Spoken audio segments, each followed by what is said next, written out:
Salam sejahtera, antara berita utama harian Metro pada 14 Julai 2026. Kerajaan Melaka kini bukan lagi gabungan kerajaan perpaduan apabila 5 ahli Dewan Undangan Negeri Pakatan Harapan menarik sokongan terhadap kerajaan negeri pimpinan Datuk Seri Abdul Rauf Yusof. Mahkamah Coroner di Kota Kinabalu diberitahu saksi ke-76 dalam prosiding inkuis kematian Zara Khairina Mahathir tidak berdaftar sebagai pakar psikologi klinikal kanak-kanak di bawah Akta Profesyen Kesihatan Bersepadu 2016. Suruhanjaya Pilihan Raya sedang menjalankan kajian terperinci berhubung cadangan pelaksanaan kemudahan undi pos domestik bagi pengundi merentas wilayah antara Semenanjung, Sabah dan Sarawak.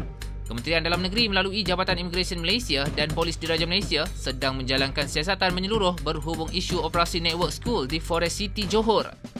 Panahan petir dikenal pasti mencetuskan kebakaran hutan di Taman Negara Niah yang membabitkan kawasan lereng bukit berhampiran Gua Niah dengan anggaran keluasan kira-kira 0.5 hektar sejak semalam. Pelakon dan pelawak Haris Iskandar disaman Datin Seri Rosmah Mansur kerana didakwa menghina rupa paras dan fizikal isteri bekas Perdana Menteri itu dalam salah satu persembahan komedi bersirinya pada Januari lalu. Vokalis kumpulan Pretty Ugly Neves memohon orang ramai mendoakan pembedahan isterinya, Nurliana Umar, membabitkan lengan kiri yang patah akibat terjatuh ketika mendaki Gunung Nuang pada Sabtu lalu berjalan dengan lancar.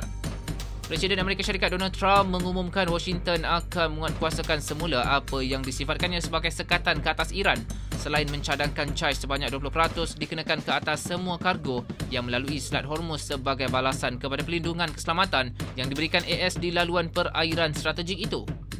Impian beregu wanita negara Pelitahan M. Tina untuk mengulangi pencapaian edisi lalu tidak kesampaian apabila tewas mengejut kepada pasangan Taiwan Su Yinhui Lin Ji-yun pada pusingan pertama terbuka Jepun. Sekian ringkasan berita setakat ini. Layari www.hmetro.com.my untuk berita terkini.